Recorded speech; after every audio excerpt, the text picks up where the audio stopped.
So after the premiere of The Matrix Resurrections trailer, we got a glimpse of the movie's plot. The story of a depressed Thomas Anderson drinking blue pills, delirious, and questioning reality. But what are those blue pills in Matrix for? Do other people take them, or just Thomas? Why was the movie The Matrix being projected in the Resurrections trailer?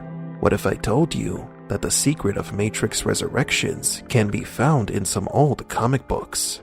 Today we're going to take a look at the secret of the blue pill in Matrix Resurrections. Welcome to Matrix Explained.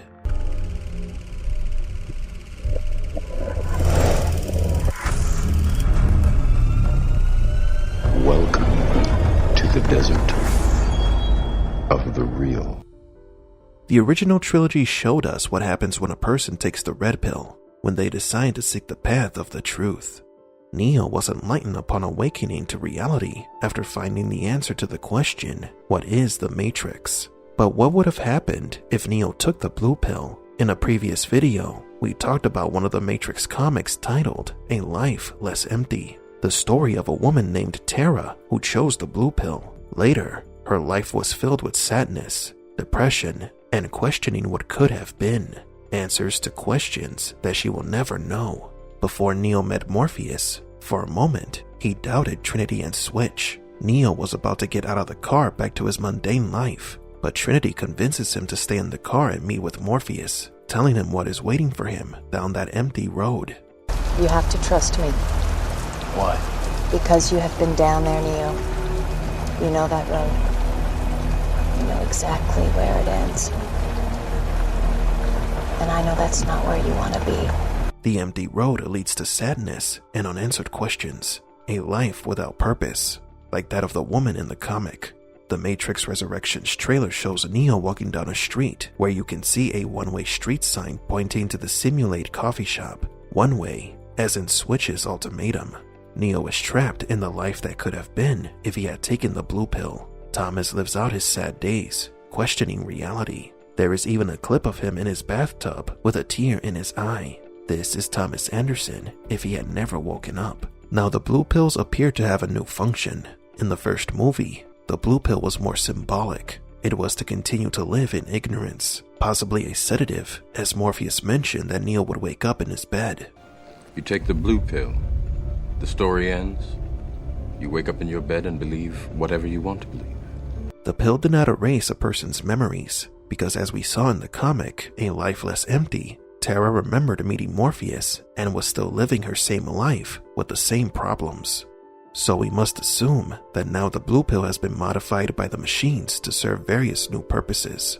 In previous videos, we explained that when Neo grabs his medicine bottle, the prescription is labeled ontanofluxin, which is a word combination of ontology, which is a branch of philosophy that studies reality, and fluxin, which is a medication that eliminates viruses. This new blue pill is designed to treat the mental illness of questioning reality. You're here because you know something. What you know you can't explain, but you feel it. You felt it your entire life, that there's something wrong with the world. You don't know what it is, but it's there, like a splinter in your mind, driving you mad. The pill attempts to suppress these desires while possibly causing amnesia. In case you haven't noticed, this pill is produced by a pharmaceutical company called Folly-Bridge, which is a reference to a bridge in the United Kingdoms where the author of Alice in Wonderland went for inspiration. The blue pills are mass-produced for the people connected in the simulation. But why would other people take this blue pill? The blue pill was once a simple alternative, but now it appears to be another system of control. So what changed? The answer to this could be found in Matrix Revolutions. Most, if not all the humans connected to the simulation were assimilated by Agent Smith. Although the architect did reboot the Matrix, some people could subconsciously remember what had happened, causing them night terrors and post-traumatic stress, ergo resulting in many humans beginning to wake up from the simulation. Remember that a truce was reached between Machine City and Zion. The architect promised that those who wish to be freed can do so, but maybe too many humans began to awaken at the same time. So the architect had to design a new method of control for those who remembered what had happened with Smith, having them take the blue pill to control their thoughts. However, a single pill cannot work. because many people will remember the Smith virus incident. Even if it's only a small portion of the population that remembers, that's more than enough to destroy the integrity of the Matrix. A great way to mask the incident is by turning it into something from a movie, explaining why during the Matrix 4 trailer, we see the Matrix 1 being projected as a movie. The people in the simulation may be convinced that everything that happened was a movie. Now you may be thinking that this is an overcomplicated plot that deviates too much from the movie, but if you have been subscribed to this channel long enough, you might remember the story of another comic titled Get It? Believe it or not, this comic could have inspired the plot of Matrix Resurrections. The comic was published back in the year 2000, after the premiere of The Matrix. The Matrix comics are part of the extended universe. The story of this comic is of a man who saw the movie The Matrix with his friends. The man did not understand the film, and his friends tried to explain the plot to him without success. It's a humorous comic that criticizes those who didn't understand the film, but it ends with a major plot twist.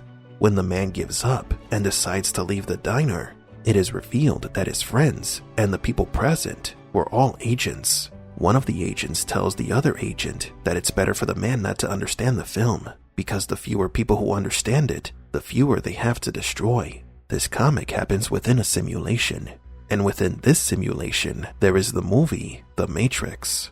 In other words, a comic from over 20 years ago established the idea that the movie The Matrix exists within the Matrix. This happens in Matrix Resurrections, which confirms that the Get It comic book is canon. The machines have created the movie The Matrix within the Matrix so that those who remember the events or understand the plot of the movie are quickly removed or isolated and prescribed the blue pills to suppress these supposed delusions. If a person begins to have nightmares of the Smith virus incident, they will be diagnosed by a psychiatrist and be given ontanafluxin. Those who don't understand anything about the movie will be left alone, just like the dimwit from the comic. Also, the blue pills could be used by the red pills who want to be reconnected and forget the real world. The issues of the blue pills and the Matrix movie within the Matrix gives us lots to talk about. Matrix 4 does seem to take inspiration from the comics, and hopefully, the Matrix Online, proving that all Matrix content is important. It would be ironic that a humorous comic considered by many as non-canon could be the key to the plot of Matrix Resurrections. But do you agree? Do these comic books help explain some important plot points of Matrix 4? In the description, there will be a link to the playlist with all the videos related to the Matrix comics. Do you feel not like yourself? Has depression led you to question reality? Do you have an extreme desire to jump off a building? You may be suffering from a strange neurological condition caused by an imbalance in the brain known as VDTs. Folly Bridge has the solution for you. Introducing Ontalofloxacin, the world's first and only blue pill you will ever need to start your day right and simply forget all your troubles, literally. Ask your doctor about Ontalofloxacin today and join the millions living in blissful ignorance.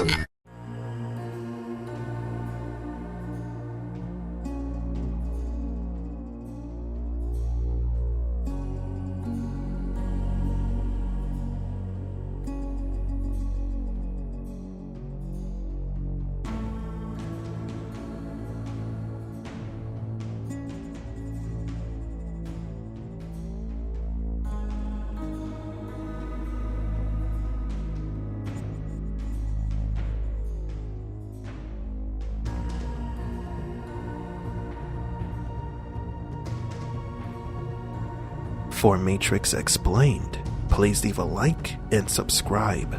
And thank you for visiting the Desert of the Real.